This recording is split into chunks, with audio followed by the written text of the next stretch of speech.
नमस्कार, इस खास एक्सप्लेनर में स्वागत है। आज हम भारत की सबसे डरावनी जगह माने जाने वाले भानगढ़ किले की सच्चाई का पर्दाफाश करने वाले हैं।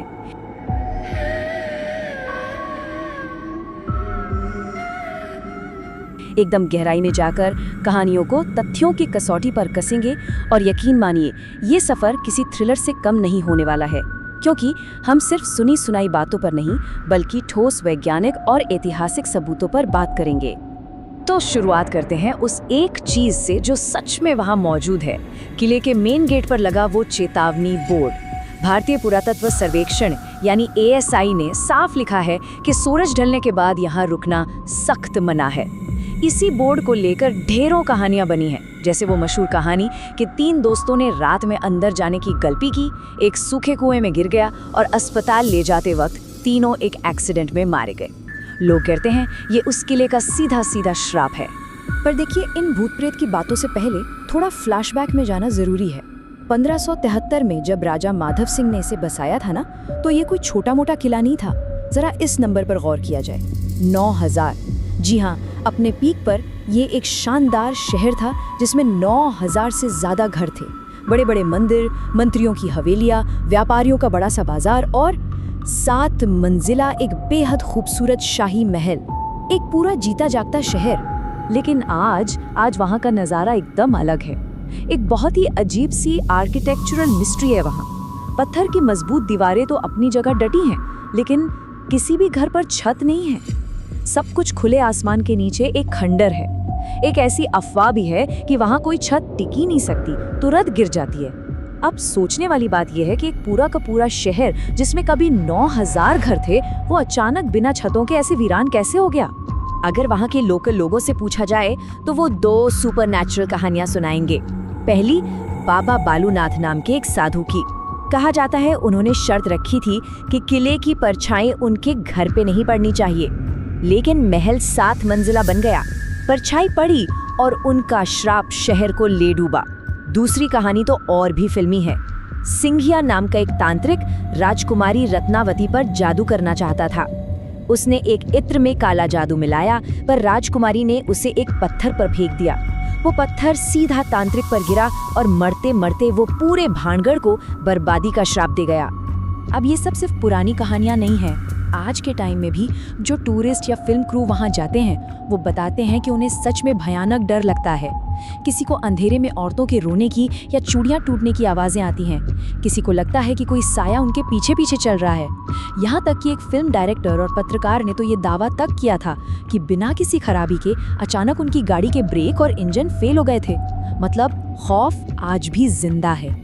लेकिन, और ये एक बहुत बड़ा लेकिन है, जब हम इन सनसनीखेज कहानियों को इतिहास की किताबों से मिलाते हैं तो कुछ भी मैच नहीं होता। असल में किसी भी ऐतिहासिक दस्तावेज में राजकुमारी रत्नावती का कोई जिक्र ही नहीं है। तांत्रिक सिंघिया या बाबा बालूनाथ का कोई रिकॉर्ड, कोई शिलालेख, कुछ भी मौजूद नहीं है। मतलब जिस पूरे भूतिया ताने बाने पर ये रहस्य टिका है ना, वो किरदार शायद असल जिंदगी में कभी थे ही नहीं। तो फिर सवाल ये है कि भानगढ़ बर्बाद कैसे हुआ?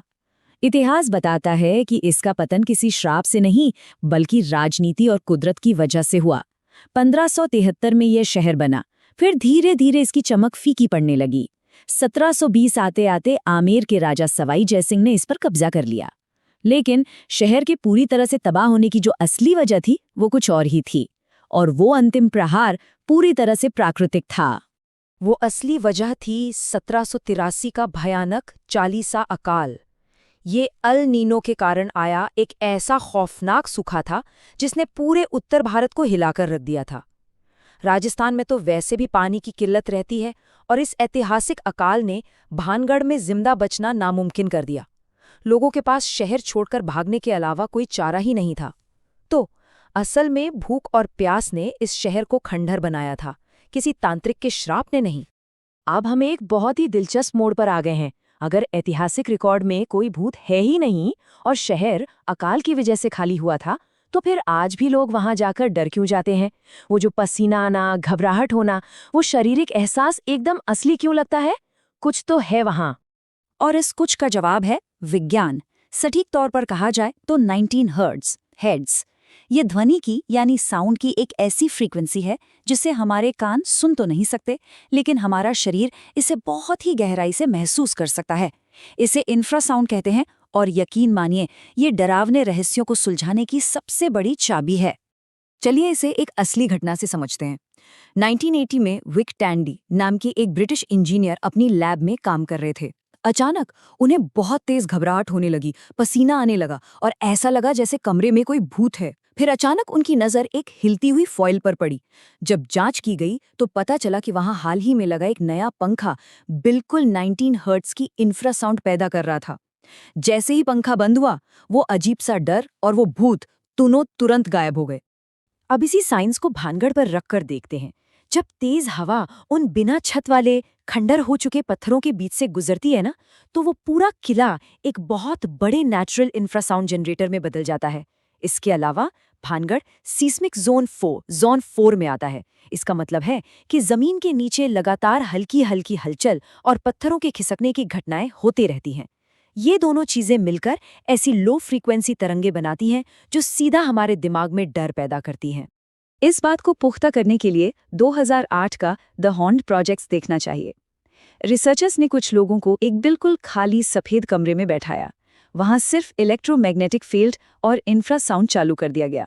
नतीजा 20% लोगों ने कहा कि उन्हें कमरे में किसी के होने का एहसास हुआ और 8% लोग तो बुरी तरह डर गए, जबकि वहां कोई भूत नहीं था, सिर्फ और सिर्फ मशीनें थीं। अब जरा इस बायोलॉजिकल रिएक्शन को सजेस्टिबिलिटी के साथ मिला लिया जाए। मनोविज्ञान में सजेस्टिबिलिटी का मतलब है कि अगर कोई पहले से मान ले कि कुछ होने वाला है, तो उसका दिमाग उसे शारीरिक रूप से सच में महसूस करा देता है।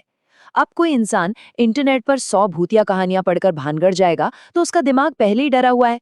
ऐसे में एक हिलती हुई पेड़ की टहनी भी उसे सीधा कोई अलौकिक साया ही नजर आएगी। और फिर आता है पैरेडोलिया। ये इंसानी दिमाग की एक बहुत ही पुरानी इवोल्यूशनरी आदत है जो हमें रैंडम आकारों या परछाइयों में चेहरे देखने पर मजबूर कर देती है। बिल्कुल वैसे ही जब लोग भानगढ़ के अंधेरे कोनों और टूटे हुए खंभों को देखते हैं तो दिमाग उन साधारण दीवारों में भी किसी डरावने इंसान या भूत के चेहरे की कल्पना कर लेता है। अच्छा, अब एक सवाल ये भी आता है कि उन डरावनी चीखों और औरतों के रोने की आवाज़ों का क्या? तो उसका भी एक बहुत ही लॉजिकल और ज़मीनी सच है। भानगढ़ के बिल्कुल पास ही सरिस्का टाइगर रिजर्व है। वहाँ जो लकड़बग्गे यानी हाइना होते हैं, रात के सन्नाटे में उनकी आवाज़ हूबहू वैसी ही लगती है जैसे कोई इंसान दूर से चीख रहा हो या रो रहा हो। और यही बात हमें एएसआई के उस सरकारी चेतावनी बोर्ड की असली सच्चाई तक ले जाती है। सूरज ढलने के बाद किले में जाना इसलिए मना नहीं है क्योंकि वहाँ भूत मंडराते हैं, बल्कि इसलिए मना है क्योंकि वहां असली और जानलेवा खतरे हैं। पास के रिजर्व से बाघ और तेंदुए अक्सर रात में वहां शिकार के लिए आ जाते हैं। इसके साथ ही वो इमारतें सदियों पुरानी हैं। घोर अंधेरे में कब कोई ढांचा गिर जाए पता नहीं चलता। सरकार बस इन्हीं असली खतरों से बचाना चाहती है। तो जब इतिहास और विज्ञान ने मिलकर ये पूरा रहस्य सुलझा ही दिया है, तो फिर ये भूतिया कहानियां आज भी इतनी फेमस क्यों हैं? इसका जवाब है ह्यूमन साइकोलॉजी। हमारा दिमाग बोरिंग फैक्ट से ज्यादा एक मसालेदार कहानी और विलन को याद रखता है। दूसरा बड़ा कारण है वहां का लोकल टूरिज्म, जो इसी भूतिया टैग के दम पर अपनी इकोनॉमी चलाता है। और हाँ, आज का सोशल मीडिया एल्गोरिदम तो ऐसी डरावनी कहानियों को ही तेजी से वायरल करता है। तो इस एक्सप्लेनर को हम महान वैज्ञानिक मैरी क्यूरी के इस विचार के साथ खत्म करते हैं। जिंदगी में किसी भी चीज से डरने की जरूरत नहीं है, बस उसे समझने की जरूरत है। जब हम डर के विज्ञान, इंफ्रासाउंड के प्रभाव और अकाल के ऐतिहासिक सच को समझ लेते हैं तो भानगढ़ का सारा रहस्यमय अंधकार खुद ब खुद छंट जाता है। तो जाते जाते ये सोचने वाली बात है कि दुनिया में ऐसे और कितने खौफनाक रहस्य हैं जो बस थोड़ी सी वैज्ञानिक रोशनी और लॉजिक के इंतजार में बैठी हैं।